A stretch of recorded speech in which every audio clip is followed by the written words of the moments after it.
Boa noite a todos. Então, uma alegria estarmos reunidos para estudarmos a obra Paulo e Estevão. Hoje é o nosso estudo de número 51. Iremos fazer a nossa prece de abertura.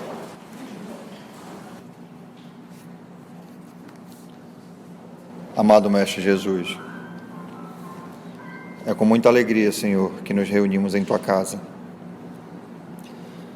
Agradecidos somos por uma semana de muito trabalho, por uma semana de segurança, de proteção, de afeto dos familiares. E mais ainda, Senhor, por estarmos aqui tendo esta oportunidade de estudarmos o Teu Evangelho. Que a luz que ilumina os nossos corações possa se estender a todos aqueles que entram em contato com nós através do trabalho, através do auxílio dos familiares, que nós possamos, em todos os lugares, plantar as Tuas sementes do bem, do amor, da paciência, porque Tu sabes o tempo de cada um, Senhor. Basta que a semente esteja plantada, porque um dia ela vai brotar. Ilumina e ampara todos os irmãos que não puderam estar presentes, que possam se sentir abraçados e amparados, e que na semana seguinte possamos estar todos reunidos novamente. Que assim seja. Muito bem. Então vamos lá. A semana passada nós estudamos a ida do nosso querido irmão Saulo de Tarso até Gamaliel, onde Gamaliel intercedeu por Saulo com o irmão, arrumando esse trabalho e esse emprego, vamos dizer assim, esse trabalho num oásis, né? E lá, o que o irmão de Gamaliel relatou? Muitos, fugindo das perseguições de Jerusalém, migraram, e que muitos optaram por esse trabalho isolado. Então, ele disse que teria um emprego, sim, para ele, em um local, aonde lá estaria um casal, que é Áquila e Prisca. E Saulo de Tarso aceitou perfeitamente. Na fala da semana passada, do irmão de Gamaliel, subentende que talvez esse casal venha a ser cristão. E a palavra cristão ainda também não existia, né? Eles chamavam de seguidores do caminho, né? Seguidores da casa do caminho, seguidores do caminho. Então agora nós estamos vivendo a experiência de Saulo de Tarso no deserto. Essa aproximação dele com Áquila e com Prisca. Na semana passada, o nosso Emmanuel apresentou esse casal como se fossem irmãos, vivendo em uma perfeita harmonia. Áquila trabalhava no tear, Prisca trabalhava em casa. Quando finalizava os trabalhos domésticos, ela ia para o tear para ajudar o esposo. E todos estão realmente, graças a Deus, se dando muito bem. Então vamos ver agora esse relacionamento dessas três criaturas. E nós percebemos muito bem que esse casal é muito resolvido, porque entre eles existe respeito, amizade e compreensão. Então, em nenhum momento surgiu na cabeça do nosso irmão Áquila qualquer um movimento de ciúme em relação à esposa, em relação a Saulo de Tarso, né? Porque realmente é um casal muito resolvido. E Saulo em nenhum momento entrou com olhares impetuosos para a esposa de Áquila, no caso para Prisca, em hipótese alguma. Por quê? Porque Saulo de Tarso também é um homem bastante resolvido. Então, apesar de estar formando esse trio, eles estão conseguindo viver em perfeita harmonia, em perfeita simpatia. Vamos lá, então? O Paulo vai ser a voz do nosso irmão Maurício, e o Áquila, quem vai fazer é o nosso irmão Roger. E que Jesus nos conduza, né? Bora lá? O primeiro dia correu com agradabilíssima surpresa para o ex-rabino, sequioso de paz e solidão para os seus novos estudos e meditações. O companheiro de trabalho desfazia-se em gentilezas para atender-lhe às pequeninas dificuldades no mistério que há longo tempo deixara de praticar. Porque, como profissão, fazia parte da educação de um homem, de uma criança judaica, na infância já ter uma profissão, saber fazer algo. E o que ele aprendeu na infância? O que o pai dele ensinou? A tear. Mas ele está muitos anos sem exercitar isso. Então, meio que Áquila está explicando para ele novamente. Áquila estranhou, naturalmente, as mãos delicadas, as maneiras diferentes, em nada semelhante às de um tecelão comum. Mas, com a nobreza que o caracterizava, nada perguntou relativamente aos motivos do seu insulamento, né?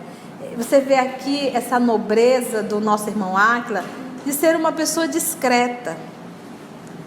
Às vezes nós pecamos tanto por sermos pessoas indiscretas. A gente vai invadindo a vida das pessoas, a gente vai perguntando demais. Às vezes uma pessoa liga: onde tu tá? Gente, que é isso? Por que isso? Por que aquilo? E jamais, né? Então você vê ali, ele entrou, mas foi de um discreto, um silêncio, atendendo, mas sem invadir a privacidade de ninguém. Nós deveríamos aprender um pouco isso, né? Naquela mesma tarde, cessada a tarefa, o casal acomodou-se ao pé de frondosa palmeira, não sem lançar ao novo companheiro olhares indagadores, que traduziam indisfarçável inquietude. Silenciosos, desenrolaram uns velhos pergaminhos e começaram a ler com muita atenção. Saulo percebeu aquela atitude receosa e aproximou-se. De fato, disse carinhoso, a tarde no deserto convida à meditação. O lençol infinito de areia parece um oceano parado. A aragem branda representa a mensagem das cidades distantes. Tenho a impressão de estarmos em um templo de paz imperturbável, fora do mundo. Áquila admirou-se daquelas imagens evocativas e experimentou maior simpatia com aquele rapaz anônimo, segregado, talvez, dos afetos mais caros, a contemplar a planície sem fim, com imensa tristeza. É verdade. Respondeu atencioso.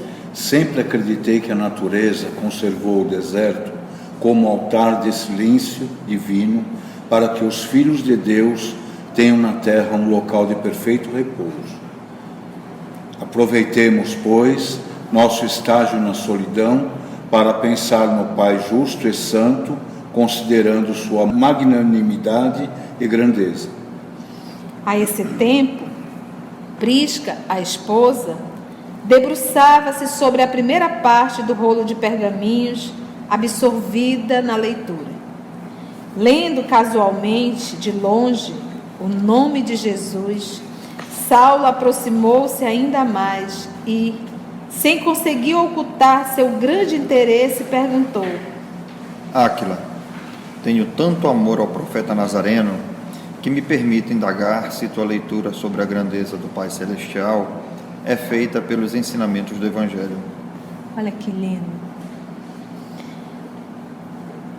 Se tua leitura sobre a grandeza do Pai Celestial é feita pelos ensinamentos do Evangelho. Você está estudando Deus através de Jesus? O jovem casal experimentou profunda surpresa em face do inesperado de semelhante pergunta. Porque lembra que o casal saiu de Jerusalém na condição de fugitivos, né?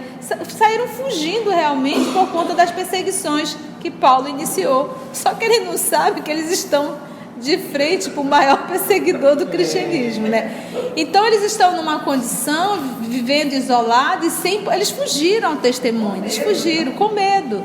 E eles não podem, em hipótese alguma, revelar que eles são cristãos. Então eles estão ali, de repente encontrou alguém, puxa vida, ele é cristão também. Imagina a alegria do casal, né? O jovem casal experimentou profunda surpresa em face do inesperado de semelhante pergunta. Sim. Esclareceu o interpelado hesitante. Mas, se vens da cidade, não ignoras as perseguições movidas a quantos se encontram em ligação com o caminho do Cristo Jesus. Porque esse caminho é entre aspas, porque a palavra cristão ainda não existia, não foi criada até o prezado momento. Então, o que acontece? Todos eram chamados de os homens do caminho. Talvez denominado pela casa de Pedro, né, que era a casa do caminho. Imagina falar isso para Saulo de Tarso. Olha, está a maior perseguição lá em Jerusalém, por isso aqui. E Saulo? Saulo não dissimulou sua alegria, verificando que os companheiros, amantes da leitura, estava em condições de permutar, né, de trocar mais elevadas ideias do novo aprendizado. Gente, a melhor coisa que tem é você encontrar alguém que conhece, que estuda e que aquele grupo vai falar a mesma língua. Maravilha, vamos estudar juntos. Como ele sentia falta disso? Animado pela confissão do outro, sentou-se nas pedras rústicas e, tomando os pergaminhos com interesse, perguntava: Anotações de Levi? Sim. Esclareceu Áquila, mais senhor de si e certo de se encontrar em face de um irmão de ideal. Copiei-as na igreja de Jerusalém antes de partir. Ou seja, essa palavra igreja, tu não vais pensar que é o templo, tá bom? A palavra igreja na época era chamada congregação. O termo realmente, a etimologia da palavra quer dizer congregação. Então, na congregação de Jerusalém. Então, as mesmas anotações que Pedro deu para Gamaliel, que agora está em posse de Saulo de Tarso, esse mesmo material o casal copiou na igreja de Jerusalém, ou seja, naquele grupo de Jerusalém, na congregação de Jerusalém, tá? Hoje, quando você fala igreja, o conceito realmente é o templo, né? Na época não, tá bom? Num instante, Saulo buscou a cópia do evangelho que constituía para seu coração uma das mais preciosas lembranças da vida. Conferiram, satisfeitos, os textos e os ensinos. Conferiram, olha, isso aqui tem aqui, isso aqui tem aqui. Tomados de sincero interesse fraternal, o ex-rabino interrogou com solicitude, né? Quando saíram de Jerusalém, fogo imenso, quando encontro irmãos que conhecem de perto nossa cidade santa. Quando saí de Damasco, não previa que Jesus me reservasse tão gratas surpresas. Faz meses que de lá saímos, Explicou Áquila, agora cheio de confiança na espontaneidade das palavras ouvidas. Fomos compelidos a isso pelo movimento das perseguições. Fomos empurrados a isso. Aquela referência brusca e indireta ao seu passado perturbava o jovem tarsense no mais recôndito do coração. Estava machucado, né?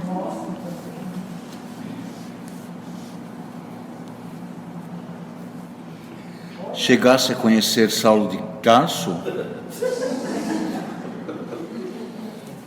Perguntou o tecelão com uma grande ingenuidade a transparecer-lhe dos olhos. Aliás, Continuava, enquanto o interpelado buscava o que responder. o célebre inimigo de Jesus tem nome igual ao teu.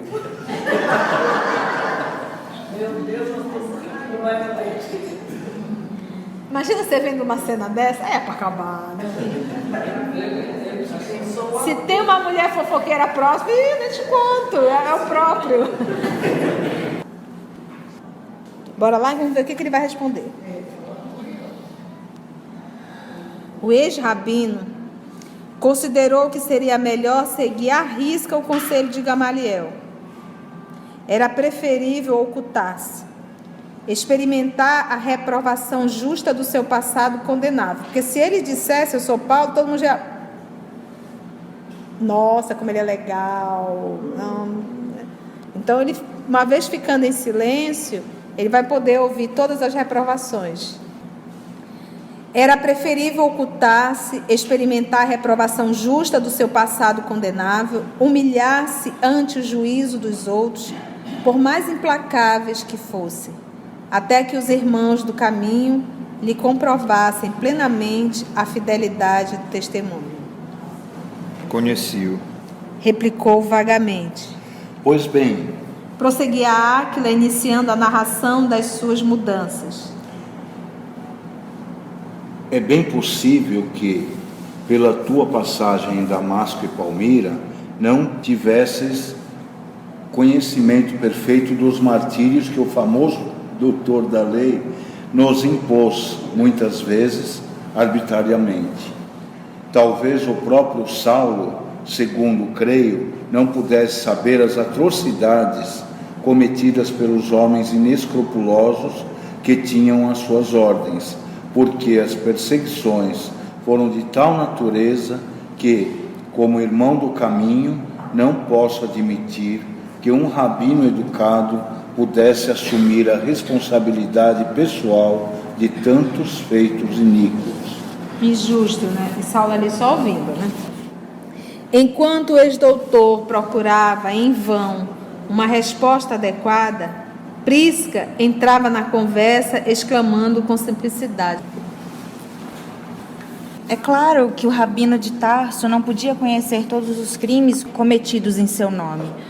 O próprio Simão Pedro, na véspera de partirmos, ocultamente à noite, nos afirmou que ninguém devia odiá-lo, porque não obstante o papel que representou na morte de Estevão, era impossível fosse o mandante de tantas medidas odiosas e perversas. Olha só, o próprio Simão Pedro, na véspera de partirmos ocultamente, porque eles fugiram à noite, nos afirmou que ninguém devia odiá-lo. Olha aí, porque o Simão Pedro, queira ou não queira, ele ficou como líder da igreja. E ele em nenhum momento estimulava nos adeptos que ficasse com ódio ou raiva de Saulo de Tarso, né? E ele mesmo tinha essa consciência que ele dizia era impossível fosse o mandante de tantas medidas odiosas e perversas. Porque realmente Saulo de Tarso começou uma perseguição, mas quem ia realizar acabou aproveitando daquilo ali e foi fazendo abusos. E ele realmente não sabia. Saulo compreendia, agora que ouvia os mais humildes, a extensão da campanha criminosa que desencadeara, dando ampliação a tantos abusos de subalternos e aderentes. Olha aí, porque ele não tinha noção, né? Meu Deus, isso foi expandindo tanto. Mas perguntou admirado: sofreste tanto assim? Foste condenado a alguma pena? Não foram poucos os que sofreram vexames iguais aos que experimentei, murmurou Áquila, explicando-se. Dado o condenável procedimento de uns tantos energúmenos fanáticos, escolhidos como auxiliares prestimosos do movimento. Energúmenos aí é intolerantes, né? Teve uma época que a gente usava muito, é um energúmeno, né? Como assim? Inquiriu Saulo, sumamente interessado. Dar-te-ei um exemplo. Imagina que um patrício de nome Iohai várias vezes interpelou meu pai relativamente à possibilidade da compra de uma padaria em Jerusalém. Eu cuidava de minha tenda, meu velho genitor de seus serviços, vivíamos felizes e, considerando nossa paz, apesar das investidas do ambicioso, meu pai jamais pensou em alienar a fonte dos seus recursos. Iohai, entretanto, logo no início das perseguições, logrou posição de realce. Em tais feitos, os caracteres mesquinhos sempre levam a palma. Que aplausos, né? Bastou lhe dessem um pouco de autoridade e o invejoso logo expandiu seus criminosos desejos. É verdade que eu e Prisca fomos dos primeiros a frequentar a Igreja do Caminho, não só por afinidade de sentimento, como por dever a Simão Pedro, a cura de antigos males que me vinham da infância. Meu pai, no entanto, apesar da simpatia pelo Salvador, sempre alegava estar bastante idoso para mudar de ideias religiosas. Aferrado à lei de Moisés, não podia compreender uma renovação geral de princípios em matéria de fé. Isso, todavia, não invalidou os instintos perversos do ambicioso. Certo dia, Yohai nos bateu à porta, acompanhado de escolta armada, com ordem de prisão para os três. Era inútil resistir. O doutor de Tarso lançara um édito em que toda a resistência significava a morte. Lá nós fomos à prisão. Em vão meu pai jurou fidelidade à lei. Depois do interrogatório, eu e Prisca recebemos ordem de regressar à casa, mas o velho foi encarcerado sem compaixão. Ou seja, mesmo o velho fazendo o que Saulo de Tarso solicitava, que era dizer a sua fidelidade à lei, ele fez, ele falou, mas o cidadão ainda assim ficou preso. Por que ele ficou preso? Porque era dono da padaria. Ao qual Yohai era louco para ficar com essa padaria.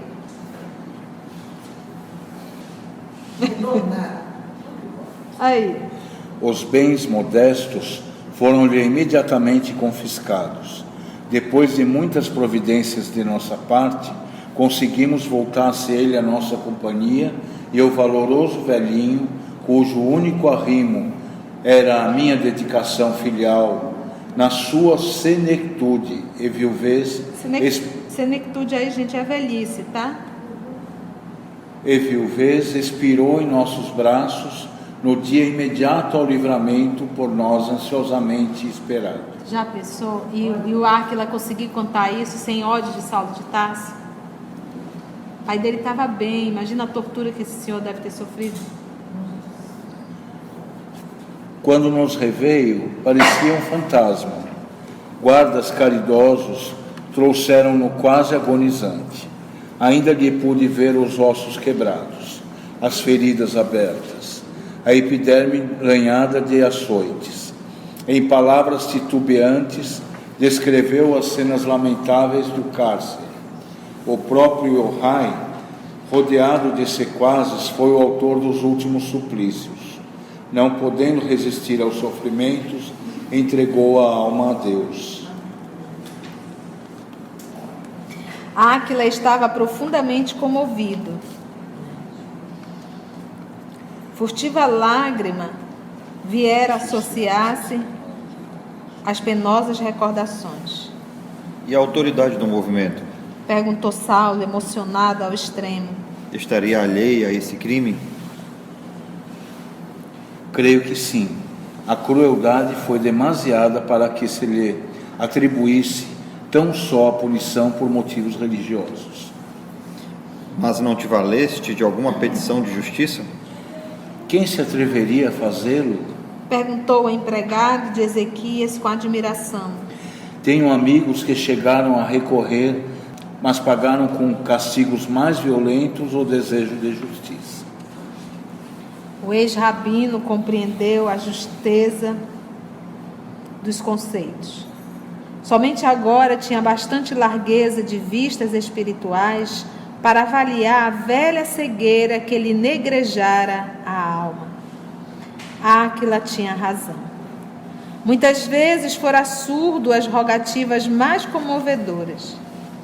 Invariavelmente, mantinha as decisões mais absurdas dos seus prepostos inconscientes. Recordava-se do próprio Yohai, que lhe parecia tão prestimoso nos dias de ignorância. Era aquele funcionário que estava pronto a atender. Né? E que pensas de Saulo? Perguntou bruscamente. Longe de saber com quem permutava, trocava as ideias mais íntimas, Áquila respondeu sem titubear. O Evangelho manda considerá-lo o irmão extremamente necessitado da luz de Jesus Cristo. Nunca ouvi, mas, temendo as iniquidades praticadas em Jerusalém, aqui vim parar em fuga precipitada e tenho orado a Deus por ele, esperando que um raio do céu o esclareça. Não tanto por mim, que nada valho, mas por causa de Pedro, que considera um segundo pai muito querido. Acredito que se operariam maravilhas se a Igreja do Caminho pudesse trabalhar livremente. Julgo que os apóstolos galileus são dignos de um campo sem espinhos para a sementeira de Jesus. Dirigindo-se à esposa, enquanto o moço de Tarso silenciava, o tecelão exclamava com interesse: Lembras-te, Prisca, como se exorava pelo perseguidor nas preces íntimas da igreja? Muitas vezes, para esclarecer nosso espírito fraco no perdão, Pedro nos ensinava a considerar o implacável Rabino como um irmão que as violências obscureciam. Para que nossos ressentimentos mais vivos se desfizessem, historiava o seu passado, dizendo que também ele, por ignorância, chegara a negar o Mestre mais de uma vez. Salientava nossas fraquezas humanas, induzia-nos à melhor compreensão. Certo dia, chegou a declarar que toda a perseguição de Saulo era útil, porque nos levava a pensar em nossas próprias misérias, a fim de estarmos vigilantes nas responsabilidades com Jesus. Uma das características de um verdadeiro cristão é tirar sempre lições da dor e nunca entrar nesse movimento de embate. Por exemplo, hoje nós estamos vivendo uma situação política do nosso país muito delicada. E nós temos hoje como eu posso dizer assim, uma sala de discussão pública que se chama redes sociais. Então ali nós vemos muitos irmãos espíritas, apesar de todo o conteúdo espírita, discutindo, agredindo, xingando, chamando palavrões, espraguejando, seja um colega de doutrina porque não pensa de comum acordo com a crença dele, vai falar de um irmão político, agride, xinga, chama palavrão, deseja morte, e vai falar de um dos nossos irmãos que estão lá no judiciário, xinga isso, aquilo, outro. Não é uma atitude cristã. O que diz o nosso irmão Pedro? Orai por aquele. Nosso Senhor Jesus diz, ele diz, nós devemos orar, porque na verdade Saulo de Tarso está muito adoecido. Então é sempre fazer esse movimento de orar pelos irmãos adoecidos, porque queira ou não queira, acaba às vezes fazendo um movimento muito grande, uma confusão muito grande. Mas nós, na condição de cristão, jamais deveremos tomar essa atitude, entendeu? Essa discussão, essa ofensa, ofendendo realmente uns aos outros. Então isso realmente não cabe, não deveria, não é uma atitude cristã. Fazer uso do bom senso ao invés do senso comum. Exatamente, fazer uso do bom senso ao invés do senso comum. Muito bem. Então é sempre lembrando até aquela fala do Allan Kardec na Revista Espírita, quando ele diz assim: discutiremos, mas não disputaremos. Quando você entra no movimento de disputar, você quer que a sua ideia prevaleça. Então, em hipótese alguma, entrarmos por esse caminho, que isso não é uma atitude cristã. Então a gente respeita e jamais nos colocarmos numa condição de agredir, seja lá quem for.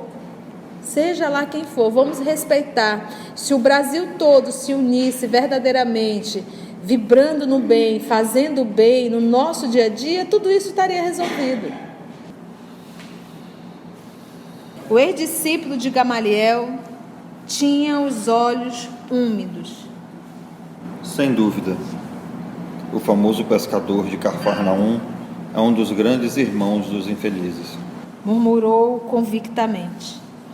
A palestra desviou-se para outros comentários depois da intervenção de Prisca nas derradeiras notas do assunto, revelando conhecer muitas mulheres de Jerusalém que, tendo marido e filhos encarcerados, pediu sinceramente a Jesus pela iluminação do célebre perseguidor do caminho. Em seguida, falaram do Evangelho.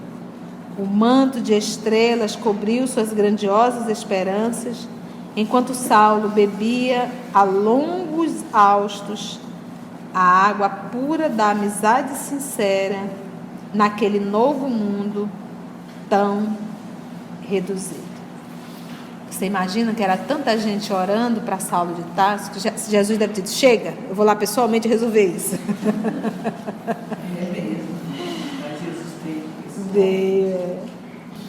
Nessas palestras carinhosas e fraternais, os dias se foram passando rápidos.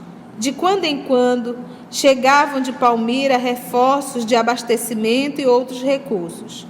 Os 3 habitantes do oásis silencioso entrelaçavam aspirações e pensamentos em torno do Evangelho de Jesus, o único livro de suas meditações naquelas paragens tão remotas. O ex-rabino modificara o próprio aspecto ao contato direto das forças agressivas da natureza. A epiderme queimada pelo sol dava a impressão de um homem acostumado à inclemência do deserto. A barba crescida transformara-lhe o semblante. As mãos afeitas ao trato dos livros tornaram-se calosas e rudes. Entretanto, a solidão, as disciplinas austeras, o tear laborioso, lhe haviam enriquecido a alma de luz e serenidade. Os olhos calmos e profundos atestavam os novos valores do Espírito. Vocês lembram que a maior inveja de Saulo de Tarso era o olhar de Estevão? Você lembra disso? E agora ele já está expressando esse olhar, porque ele está adentrando no reino de Deus que estava dentro dele, através do estudo, reflexão, trabalho incessante e vivência. Então, esses 3 anos no deserto é Saulo se preparando, se fortalecendo. É um novo homem surgindo. Foi um acaso a intuição dele ir procurar Gamaliel? Acaso ele chegar lá e encontrar aquele Prisca? Você acha? Foi um acaso. Não foi. Tudo realmente programação divina para trabalhar essa alma. Tudo. Os olhos calmos e profundos atestavam os novos valores do Espírito. Que é aquilo que ele sempre diz: os olhos são o espelho da alma. Entendera finalmente aquela paz desconhecida que Jesus desejara aos discípulos. Lembra? A minha paz eu vos dou, mas não como a paz do mundo. O quê? Porque às vezes a gente acha que paz é ter bastante dinheiro, não dever ninguém e repousar bastante. Essa paz Jesus não vai nos dar.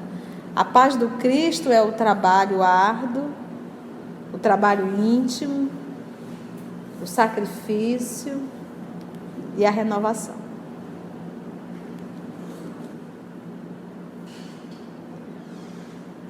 Sabia agora interpretar a dedicação de Pedro, a tranquilidade de Estevão no instante da morte ignominiosa, o fervor de Abigail, as virtudes morais dos frequentadores do caminho que perseguira em Jerusalém, a autoeducação na ausência dos recursos da época, ensinara-lhe a alma ansiosa o segredo sublime de se entregar ao Cristo, para repousar em seus braços misericordiosos e invisíveis.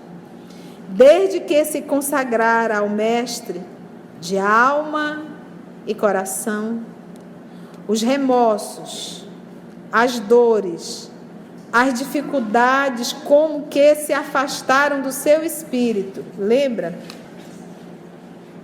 Comigo, suave é o meu jugo e leve é o meu fardo. É o que ele diz aqui, olha. Os remorsos, as dores, as dificuldades, como que se afastaram do seu espírito. Porque quando você desenvolve esse sentimento de espiritualidade, quando você evolui dando esse passo, os teus valores mudam totalmente. Então você consegue viver no mundo sem ser do mundo. Você consegue passar pelas dificuldades do mundo sem se desesperar. Porque se nós formos reunir aqui 10 pessoas, me conta a tua dor. A pessoa vai falar da dificuldade do dia a dia. Me conta a tua dor. Vai falar da dificuldade do dia a dia ou talvez um problema de saúde. Me conta a tua dor. A dor de ter perdido algum ente querido. Então a gente vai ver que vai ser isso. Para um cristão verdadeiro, isso não é ato para se desesperar. Porque ele já está nessa paz íntima. Quando a gente diz Deus é fiel, a gente está dizendo assim, que Ele jamais vai me trair. Ele é fiel. Ele nunca vai me trair. Tudo que tiver de vir, eu devo confiar.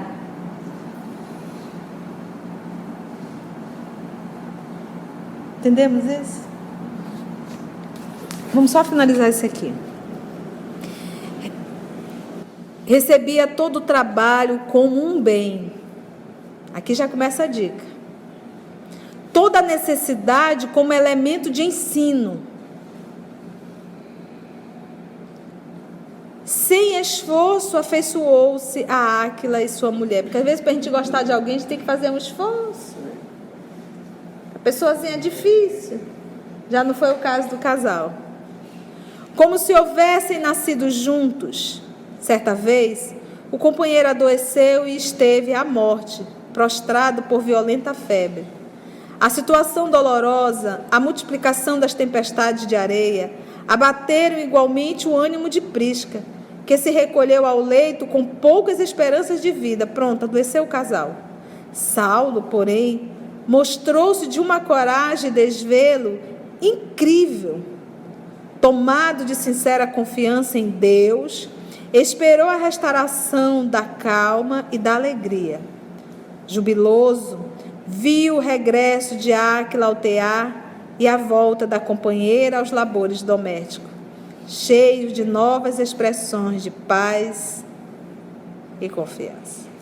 Show de bola, né, gente? Vamos parar aí?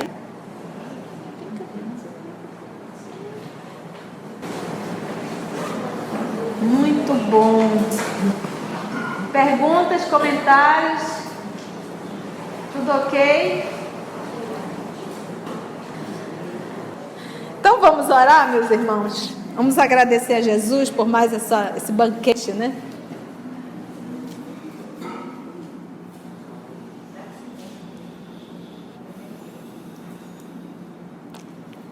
Queridos amigos, encarnados, desencarnados, vamos aproveitar esse momento, esse ambiente, a nossa condição nesse momento, e vamos cada um de nós, num silêncio da nossa alma, conversarmos um pouco com o nosso Senhor Jesus, em silêncio.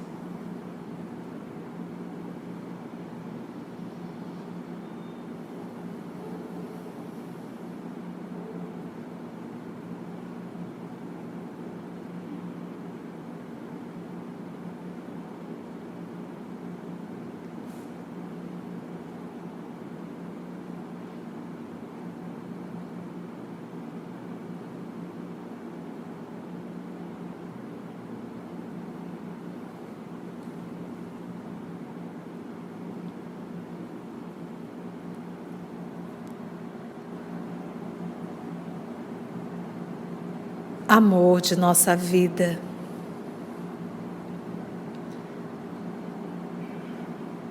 Nosso coração se une uns aos outros, para em uma só voz, nesse momento, podermos te falar: muito obrigada, Senhor. Muito obrigada por esse ambiente que o Senhor nos tem preparado sempre, todas as sextas. Nós te agradecemos pelo alimento carinhosamente preparado por irmãs queridas, irmãos queridos, para esse nosso banquete, esse encontro, essa confraternização. E te agradecemos, Senhor da vida, pelos nossos amigos e amigas do mundo espiritual, que também prepararam esse banquete espiritual. Todo esse alimento, Jesus, nos fortalece tanto para a vida, para o dia a dia. Obrigada, amor querido,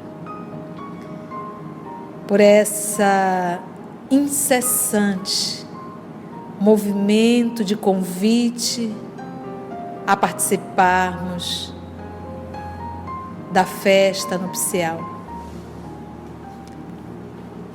Que nós possamos, Senhor, aceitar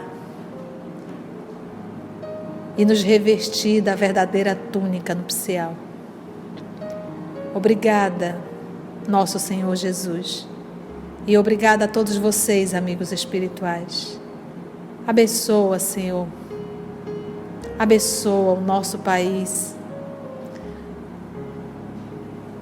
esse planeta, e ajuda-nos a contribuir para a implantação do Teu Evangelho aqui na Terra, começando dentro do nosso lar.